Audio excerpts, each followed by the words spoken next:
मित्रों नमस्कार। सूचना की दुनिया पर आपका स्वागत है। मैं हूं डॉक्टर सुभाष चंद्र सिंह, राज्य सूचना आयुक्त उत्तर प्रदेश। आरटीआई में जन सूचना अधिकारी, सहायक जन सूचना अधिकारी, प्रथम अपीलीय अधिकारी या डीम्ड पीआईओ यानी डीम्ड जन सूचना अधिकारी, इन सब के मन में प्रायः एक गलतफहमी रहती है कि दंड मिलने के बाद सूचना देने का दायित्व खत्म हो जाता है। लेकिन आरटीआई में ऐसा नहीं है। चाहे जन सूचना अधिकारी के स्तर का सवाल हो, सहायक जन सूचना अधिकारी के स्तर का सवाल हो, डीम्ड पीआईओ हो या प्रथम अपीलीय अधिकारी, दंड लगने के बाद भी सूचना देने की आरटीआई में अनिवार्यता है। इसलिए यह गलतफहमी सरकारी अधिकारियों या जन सूचना अधिकारियों या अफसरों के मन में नहीं होनी चाहिए कि दंड मिलने के बाद सूचना देने की अनिवार्यता खत्म हो गई है। यह एपिसोड आप देखिए।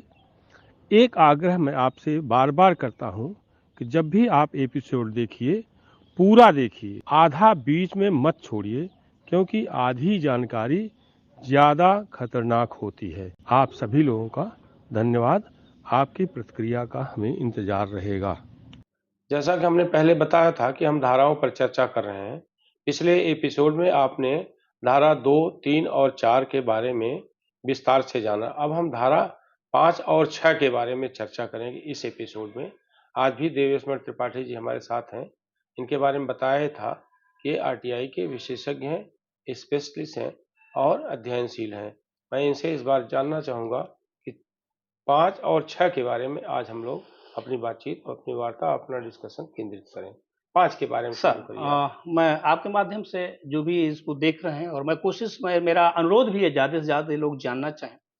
अधिनियम में सबसे बड़ी समस्या आवेदकों के लिए तब आती है जब उन्हें आवेदन में त्रुटियां आती हैं, आवेदन लिखने में समस्या होती है, या कोई भी जनसूचना अधिकारी यह कहते हुए कि उनके आवेदन को रिजेक्ट कर देता है कि आपका आवेदन प्रारूप पे नहीं है, आपकी ये कमियां हैं। तो इसके लिए सबसे महत्वपूर्ण है धारा 5। एक्ट में धारा 5 बहुत ही, अगर हम कहें कि ये तो नहीं कह सकते इसकी आत्मा है, लेकिन बहुत महत्वपूर्ण है। धारा 5 जो है एक्ट का, इसमें 5 उपधाराएं हैं।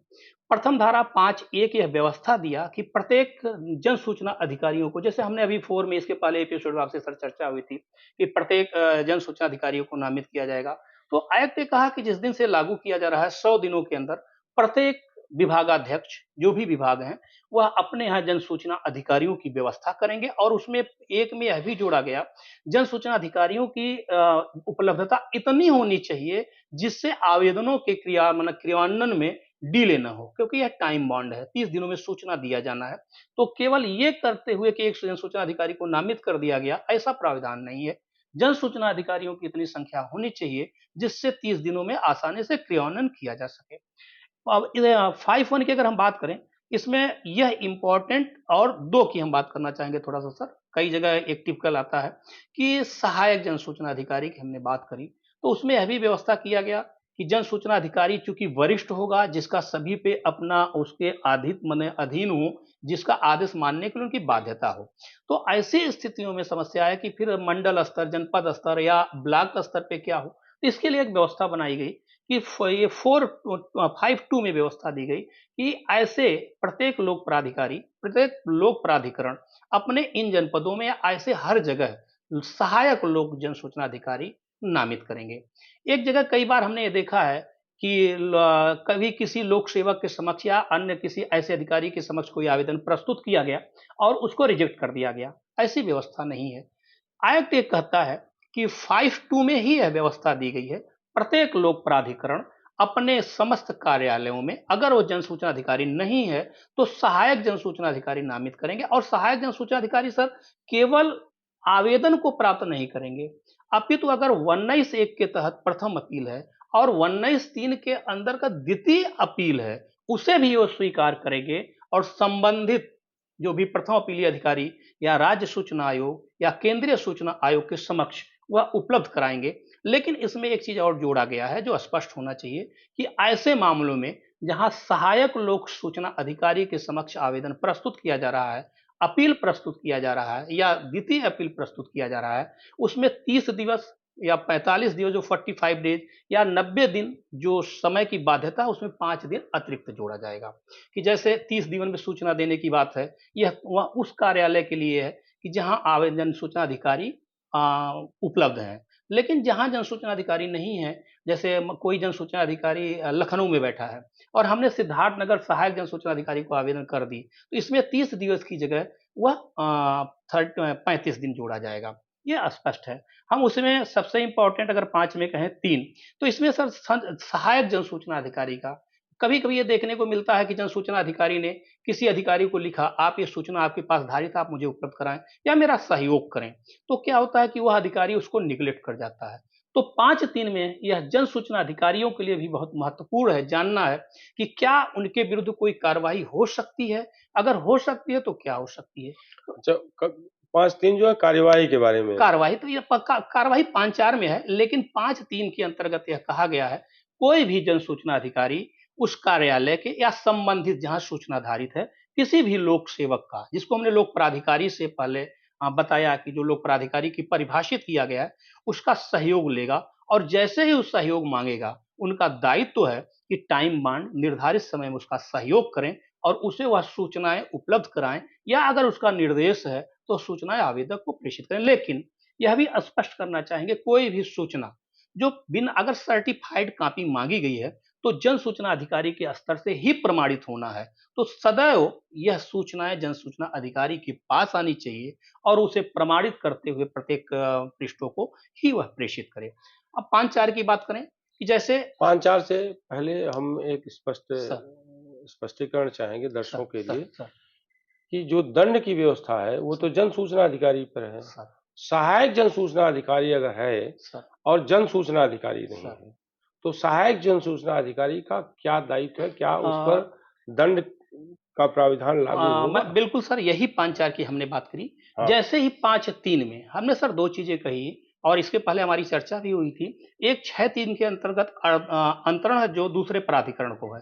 यही 5-4 की व्यवस्था है। जैसे ही धारा 5 की उपधारा 3 के तहत कोई जन सूचना अधिकारी किसी लोक सेवक से अपने सहयोग की अपेक्षा करता है, उस वहीं से क्या होता है जो सहायक लोक सूचना अधिकारी है, जो सहायक जन सूचना अधिकारी है, वह जन सूचना अधिकारी के रूप में स्थापित होता है। अब यही हम 5-4 की बात कर रहे हैं।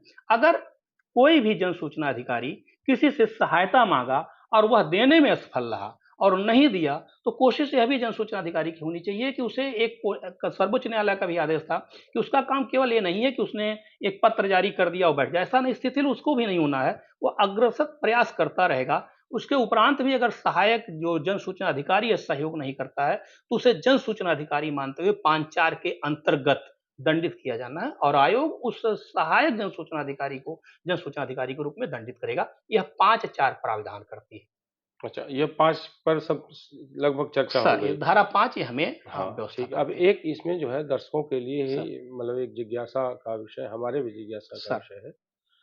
डीम्ड पीआईओ की बात कभी-कभी हमारे सामने आती है सर कि जब जन सूचना अधिकारी या प्रथम अपीलीय अधिकारी सूचना नहीं दे रहा है, सर लापरवाही कर रहा है, सर तो डीम्ड पीआईओ क्या होता है, उसकी भूमिका क्या होती है, सर जिसको हम डीम्ड पीआईओ बना करके सूचना देने के लिए निर्देश देते हैं या सूचना आयोग से। सर ये दर्शकों के लिए स्पष्ट होना चाहिए कि आ, डीम्ड पीआईओ का क्या मतलब हाँ है। सर, मैं निश्चित ही ये 2 व्यवस्थाओं में दिया गया है। सर्वप्रथम एक्ट की जो हमने धारा कहा था कि 4(1) की बात 5(1) की बात की थी और हमने जब 2 की बात करी थी आपसे कि प्रत्येक प्राधिकरण को 100 दिनों में जन सूचना अधिकारी नामित करना है। इसके लिए संबंधित विभाग के विभागाध्यक्ष की जिम्मेदारी है कि 100 दिनों के अंदर वह ऐसी व्यवस्था करे कि जिससे जन सूचना अधिकारी नामित हो और सूचना डिस्क्लोज कराए। दूसरी चीज़ जब हम 5-4 की बात किए, 5-4 भी यह व्यवस्था करता है कि अगर किसी से सहयोग लिया गया, वो सहयोग नहीं दिया, तो वहीं से डीम्ड का मतलब उसे जन सूचना अधिकारी नामित करके दंडित किया जाए। दूसरी व्यवस्था ये है कि सपोज़ दैट सर हमें मानते हैं, एक जन सूचना अधिकारी जनपद स्तर पे है। जैसे हम कलेक्ट्रेट की बात करें, जिलाधिकारी कार्यालय की बात करें। जिलाधिकारी कार्यालय में जो गज़ट नोटिफ़िकेशन 2014 में लाया गया, उसमें यह व्यवस्था करी गई कि जो अपर जिलाधिकारी वित्त एवं राजस्व हैं, वह जिलाधिकारी कार्यालय के जन सूचना अधिकारी होंगे। अब अगर अपर जिलाधिकारी को क्या वो आपके निर्देश के बाद भी सूचना नहीं दिए, ऐसा हुआ कि आपने माननीय आयोग ने निर्देश दिया या प्रथम अपीलीय अधिकारी ने निर्देश दिया, उन्होंने निर्देशों का कंप्लायंस नहीं कराया, तो निश्चित है डिले के लिए उनके विरुद्ध एक दंड अधिरोपण हो गया। दूसरी चीज हो गई, माननीय आयोग ने निर्देश दिया, उनके द्वारा उसका भी कंप्लायंस नहीं कराया गया और ऐसी स्थिति में 20 की कार्रवाई भी उनकी संस्तुति कर दी गई। लेकिन सवाल ये उठा कि इसके बाद भी क्या सूचना आवेदक को मिला? आवेदक को सूचना तो तब भी नहीं मिला 20-1, 20-2 के बाद, अर्थात जो यह मौलिक अधिकारों में आया सर, इसे जो 19 की बात करते हैं संविधान के, यह मौलिक अधिकारों में है, उसके अधिकारों की पूर्ति नहीं हुई। ऐसे स्थिति में ही माननीय आयोग को यह दायित्व है कि वह विभागाध्यक्ष, जो कार्यालय अध्यक्ष, विभागाध्यक्ष, कार्यालयाध्यक्ष नहीं सर, विभागाध्यक्ष को डीम्ड पीआई बनाते हुए अपने आदेशों का कंप्लायंस कराने के लिए लिखे। अगर विभागाध्यक्ष भी असफल रहता है, तो उस तिथि से जब डीम्ड पीआईओ बनाया गया, उस तिथि से जन सूचना अधिकारी मानते हुए आयोग ट्रीट करके उनके विरुद्ध भी दंड अधिरूपण और विभागीय कार्रवाई की संस्तुति कर सकता है। आप इस YouTube चैनल को लाइक करिए, सब्सक्राइब करिए, कमेंट करिए और शेयर जरूर करिए।